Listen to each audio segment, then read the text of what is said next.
All right, if you're not done, go ahead and keep writing. By the time I'm done talking, hopefully you'll be done. If not, let me know at the end of class and I can get you a copy of it. For the argumentative, last week we talked about paragraph 1.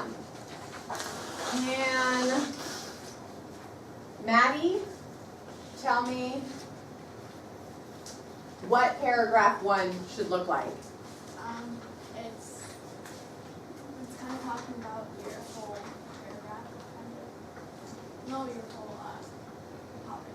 Your whole, yes, Yeah. your topic. It introduces your topic. It also is what? Right there. Your claim. Yes, it's going to be your claim or your, what's this word right here? Thesis. Yes, very good. This paragraph needs to be at least 3 sentences, I would say, to do it justice. You can't just write 1 sentence and think, oh, I'm good. It needs to be at least 3 sentences to cover the topic itself, to include your thesis, what you believe, what you think, and perhaps one more sentence that helps set up your essay. Paragraph 2. This is not set in stone the way that these 3 paragraphs are arranged, but in this outline I just have paragraph 2 as the first piece of support. So last week we talked about naps a lot. So can anybody tell me, let's see here, actually Jaden, can you tell me what support we used for paragraph 2? Wait, like what we used last week?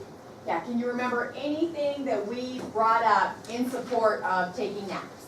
I can't remember the exact, but I know another thing we brought up.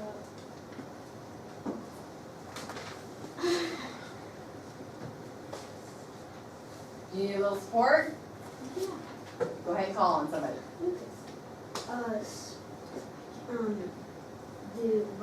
The right amount of time to take naps for. Right. So we talked about the length of naps. Different lengths of naps work for different careers.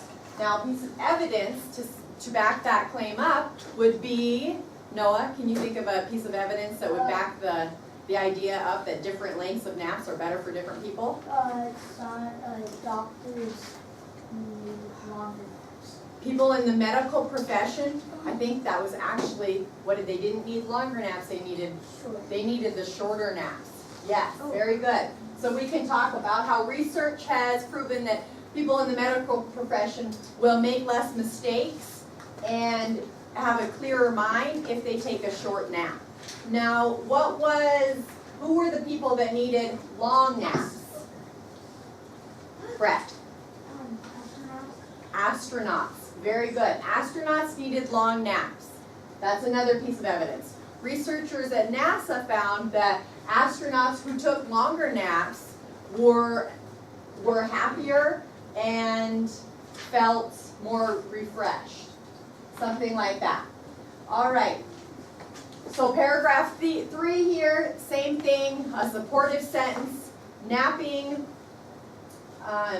also helps alleviate brain fog, and then you can talk about all the evidence that backs up that statement.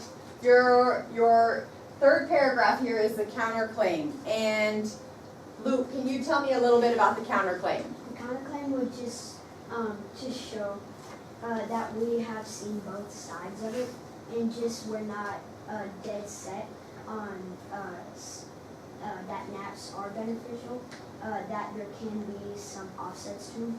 Very nice, very nicely put. So you're addressing and acknowledging that there's another side to the argument, and that will always give your argument more credibility if you acknowledge the other side.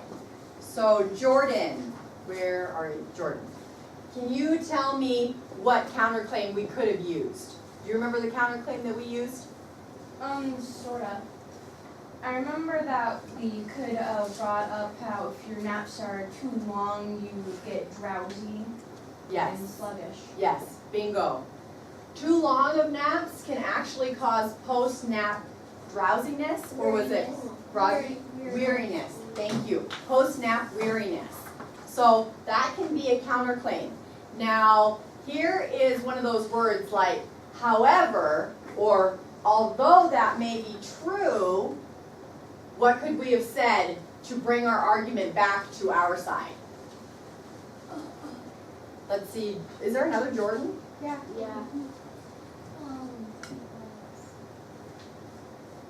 How can we combat post-nap weariness? What's something that we can do? Take it like right. Says what to do at Okay, so the time of day that you take your nap is important. So yes. How long? And what did they talk about? What can you set? You can set what? 10. Kyle? You could set an alarm. An alarm, yes. They talked about setting an alarm which will make sure that you don't take too long of a nap. So there's your counterclaim. Although napping for too long of an amount of time can make you groggy and actually make you feel less awake, if you set an alarm, that won't be a problem. And then you can also talk about how if you take a nap during midday or right after school if you're a student, that will help you be able to fall asleep still when you're supposed to fall asleep at night. So there is your counterclaim. Very nice. Now your conclusion, once again, wrap everything up. Use a transition statement or phrase or word like in conclusion, overall, ultimately, one of those words that kind of lets your reader know, here's my conclusion, here's where I'm going to sum it all up. And your conclusion probably needs to be around 5 sentences, 3 to 5 sentences for sure.